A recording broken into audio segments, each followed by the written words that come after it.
ओम शांति। बचपन से भक्ति खूब की।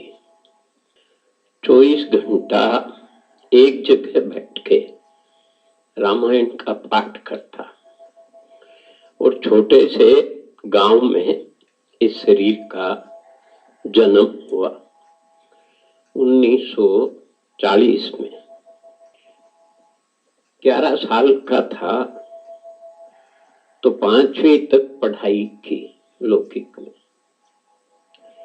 मन नहीं लगता था पढ़ाई में और एक ऐसा आभास होता था कि इस जन्म में तुमको भगवान मिलेगा। तो और मिलेगा बहुत साधारण वेश में। गीता पढ़ता था तो उसमें भी था मैं अति साधारण बूढ़े तन में प्रविष्ट होकर आता हूं, इसलिए मूढ़मती लोग मुझे पहचानते नहीं है। तो मेरे मन में हमेशा ही कि ऐसा कोई मौका आए तो देरी नहीं करनी है।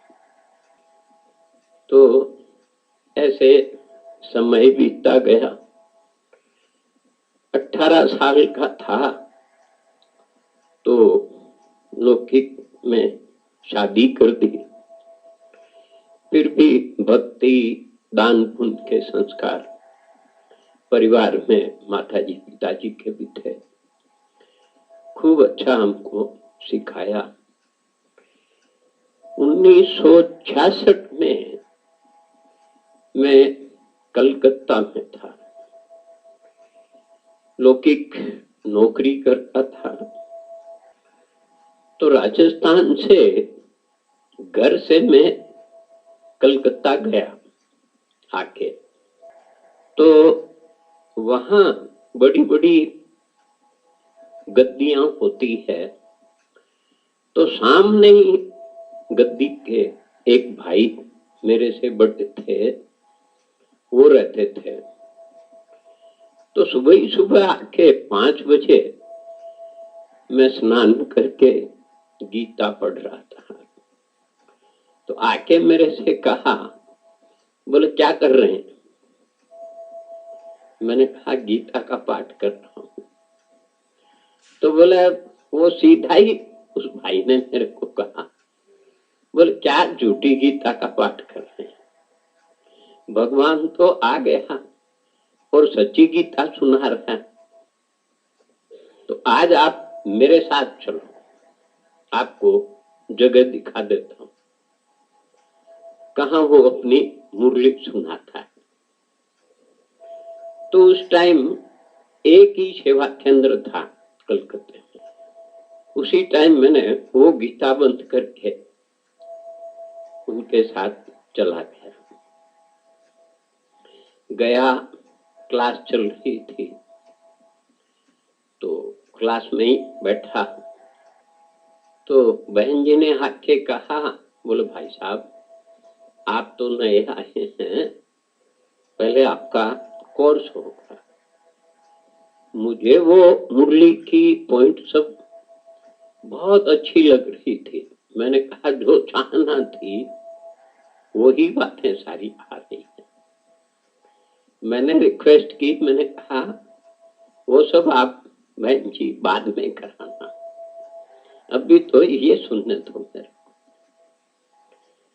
तो बहन जी ने कहा नहीं ऐसा सिस्टम नहीं है। फिर निर्मल शांता दादी जी पड़दादी वही थे।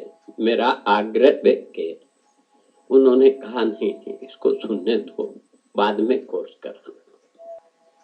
बस सारी बात मेरे फिट हो गई कि ये आज तक ऐसा ज्ञान कोई मनुष्य ने दिया ही नहीं। और ये बाबा की साकार सृष्टि पर पधरामणी हो गई। तो रेगुलर जाने लगा। सारी बात समझ में आ गई। कोर्स वोर्स भी फिर मेरा तो कोई विशेष कुछ नहीं हुआ, मोटा मोट समझा दिया।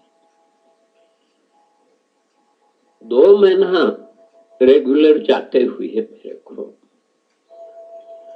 तो सारी हिस्ट्री 14 साल की तपस्या की दादियां जो साथ थी, वहीं पड़दादी भी थी, कुंज दादी थी, संदेशी दादी थी, तो मुझे खूब सारी हिस्ट्री सुनाते, घंटा घंटा 2-2 घंटा बिठा के।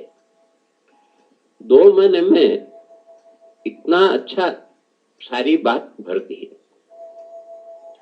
मैंने दादी जी को कहा मधुबन भेजिए बाबा के पास। तो बोले बाबा के पास जाने के लिए 1 साल का नियम, धारणा, खान पान, पर मेरे से नहीं रहा गया। मैंने कहा इतने दिन से तो ढूंढ रहा हूं और अब आए हुए बाबा से जल्दी मिलो। तो दादी जी को मैंने कहा, फिर मैं भी बच्चा ही था, हट करने लग गया। मैंने कहा आप कहते हैं 1 साल बाद, 1 साल में शरीर छूट जाए, ये गारंटी दादी आप लेंगे क्या? और अगर शरीर छूट गया तो मैं तो बिना मिले ही रह जाऊंगा इस जन्म में। तो ऐसा मैं रोज ही 5-4 दिन लगातार ही कहता गया।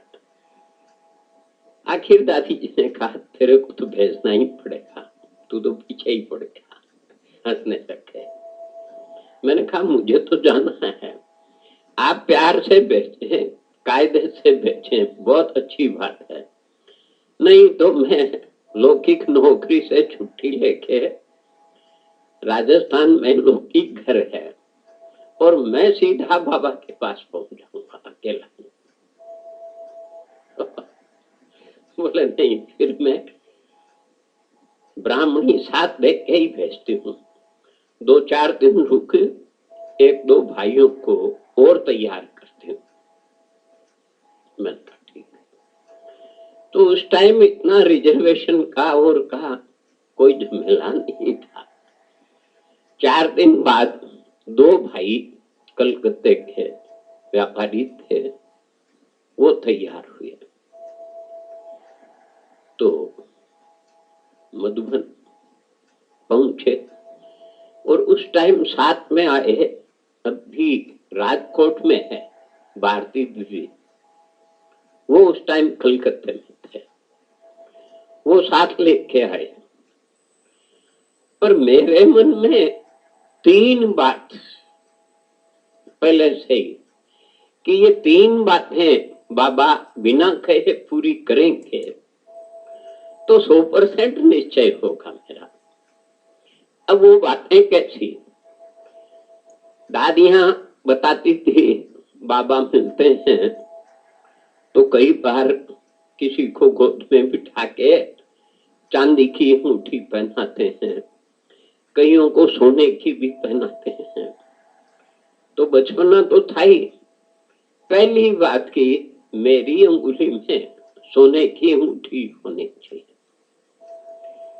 दूसरा, बोलो बाबा किसी किसी के साथ अकेले में बैडमिंटन भी खेलते हैं, कैरम भी खेलते हैं, तो मेरे मन में मेरे साथ बैडमिंटन खेलना चाहिए।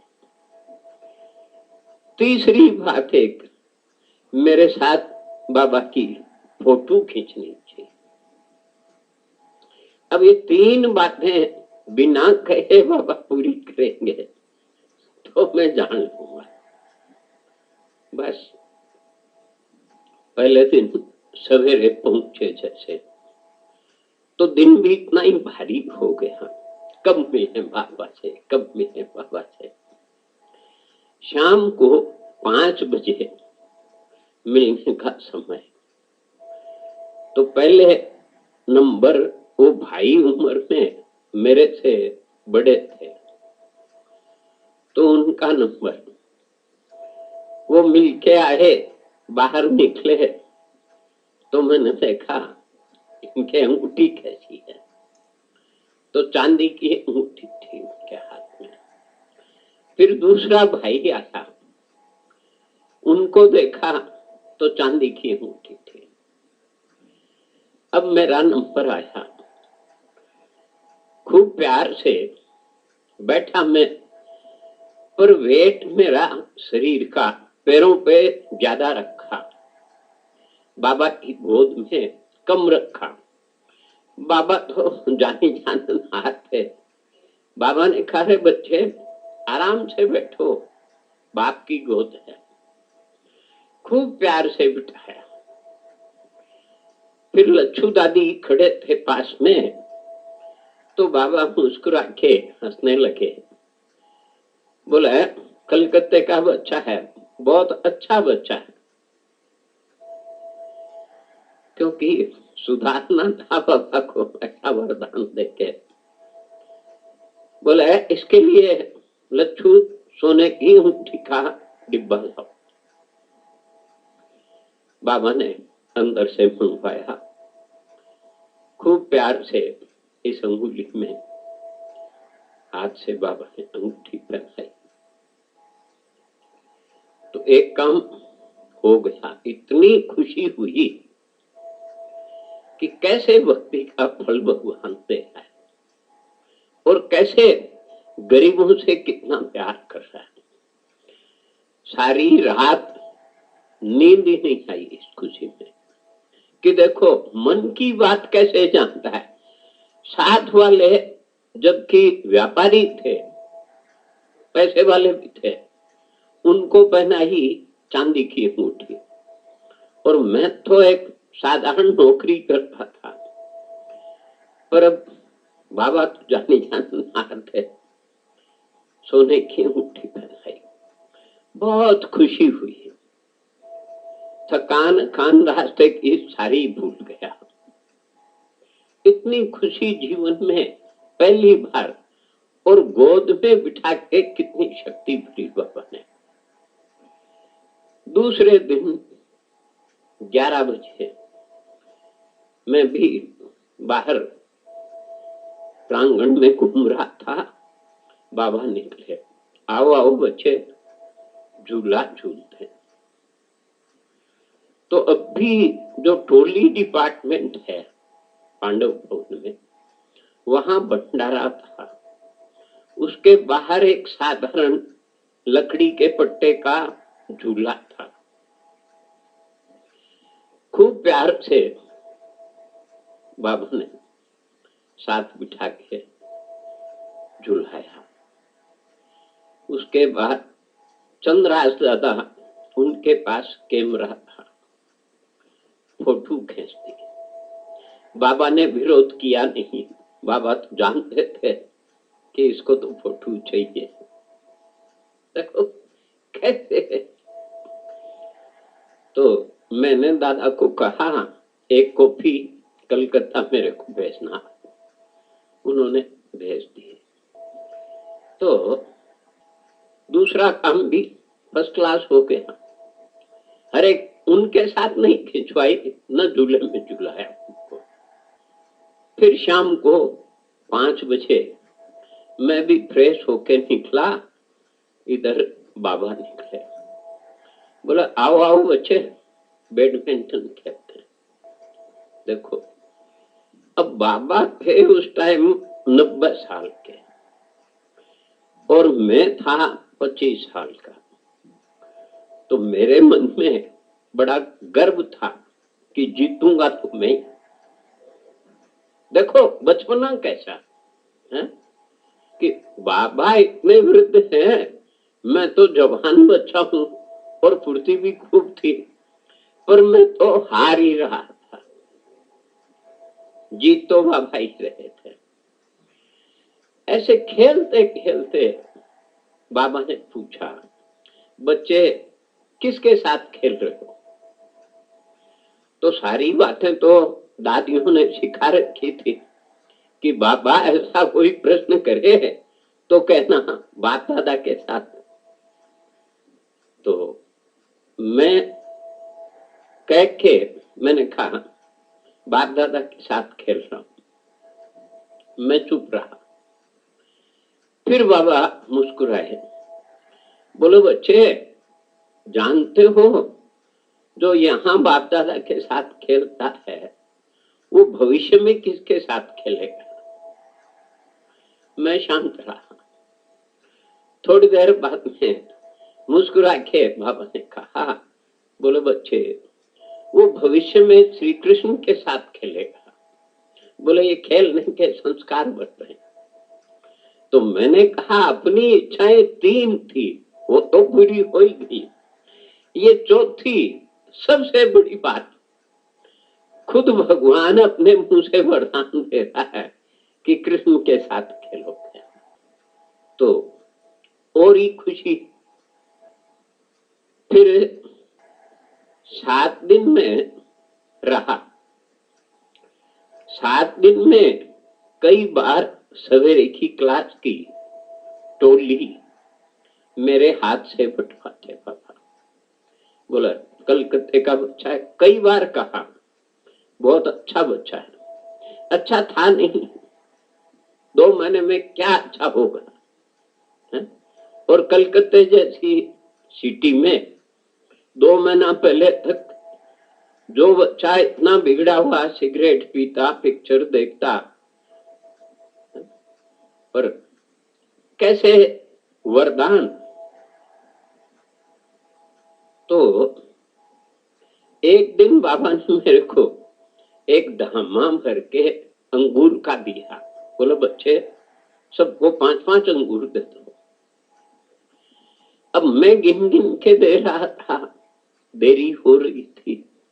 इतने में बाबा उठे संदली से। उठ के बाबा ने कहा, बच्चे इधर आओ। वो अपने हाथ में लिया, ऐसे गट्टा भरा। बच्चे देखो कितने हैं, 5।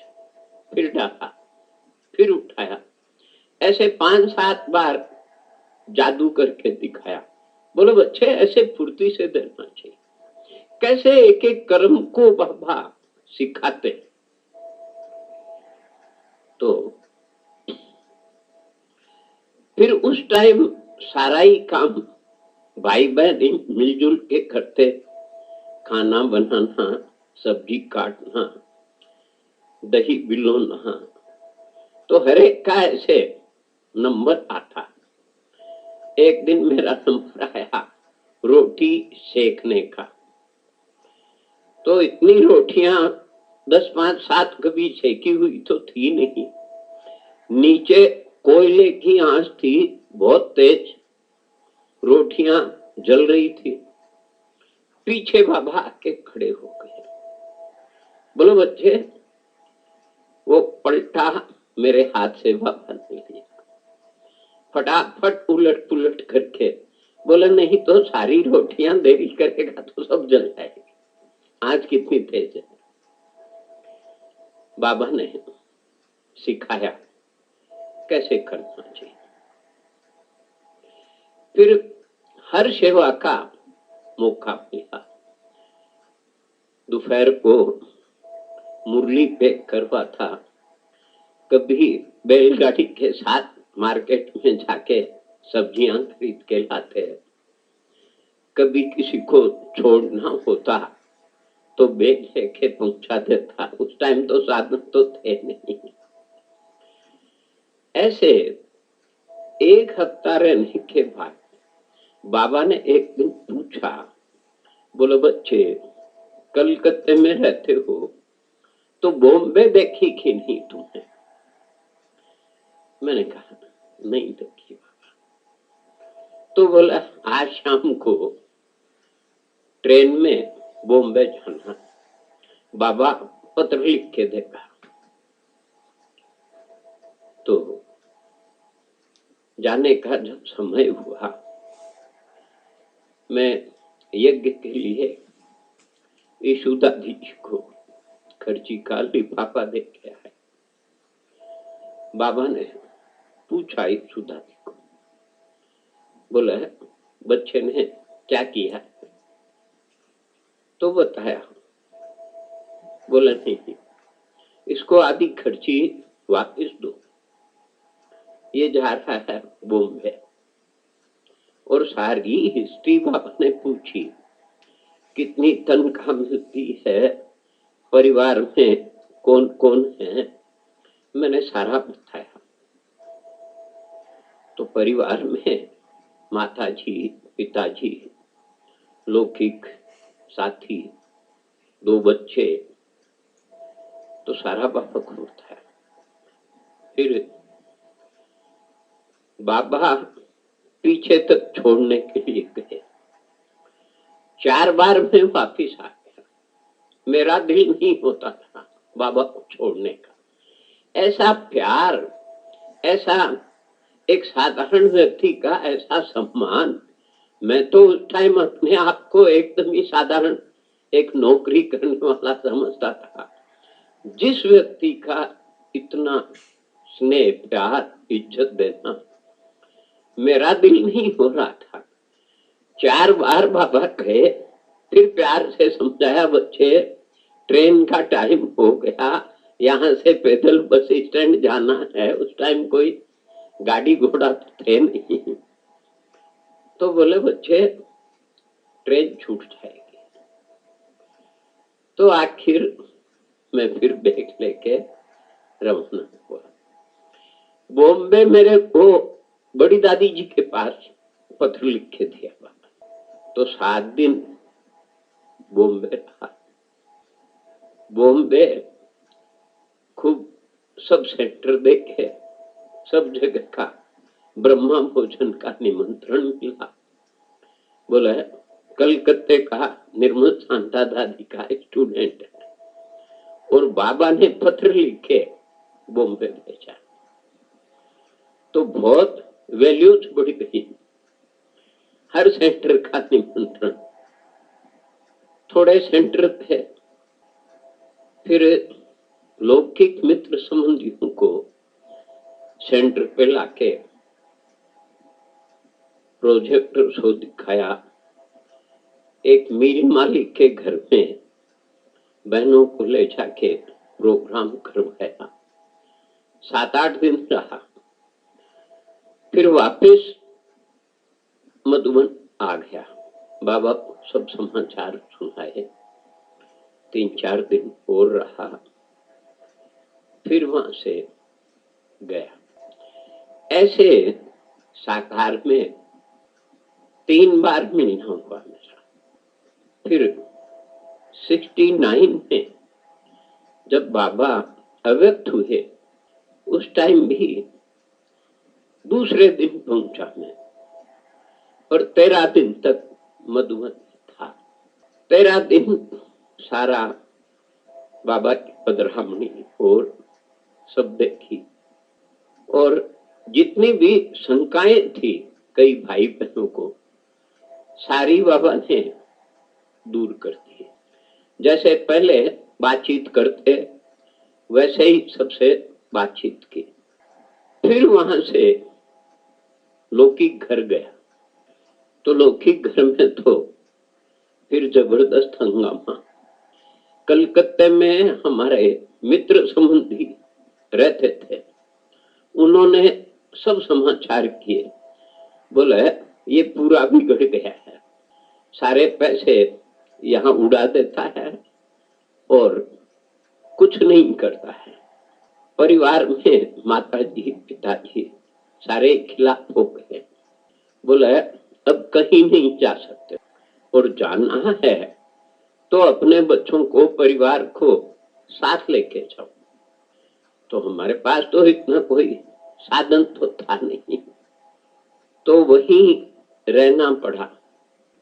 15 साल तक एक छोटी सी दुकान करके इनकी सबकी पालना की। और भी फिर आत्माओं का आना हुआ। 1 बच्ची और 4 बच्चे और आए मेरे पास पालना लेने के लिए। फिर 84 में ऐसा समय आया तो बाबा को ही मैंने खूब कहा। मैंने कहा बाबा ये कैसी लाइफ हो गई मेरी और कैसा कर्म बंधन, कैसे इनकी इतने बच्चों की पालना होगी, मेरे पास तो कोई साधन भी नहीं है। तो उठते उठते सवेरे बाबा ने सारा साक्षात्कार कराया। बोले चिंता मत कर, अब समय आ गया, ये सारे ही ज्ञान में चलेंगे और यज्ञ सेवा खूब करेंगे ये बच्चे। और छोटे छोटे बच्चों को दिखाया सफेद चोला पजामा पहन के मुरली सुनने जा रहे हैं। 2 महीना हुआ, पूरे परिवार का पता नहीं बाबा ने क्या माथा फेरा। सब कहने लगे, बोला हम लोग तो अभी आप जो मुरली रोज सुनते हैं इस ज्ञान में जाएंगे, पर हमको मधुबन दिखाओ सबको। तो मेरा उस टाइम मुरली का उनका साधन होता था जोधपुर से। तो जोधपुर की बहन जी को मैंने कहा ऐसी बात है। तो बोले क्यों नहीं, जब सारा परिवार एक मत हो गया तो आप लाओ, मैं मधुबन लेके चलूंगा सबको। तो सबको लाए, दादी जी से मिलाया। दादी जी को मैंने आप भी थी सारी हिस्ट्री सुनाई। दादी जी ने कहा कोई बात नहीं, इनकी पालना तेरे निमित्त होने थी, अब चिंता मत कर और ड्रामा का ब्रेक मजबूत कर और 3 गुना पुरुषार्थ करके पिछले समय को मेकअप कर। तो मेरे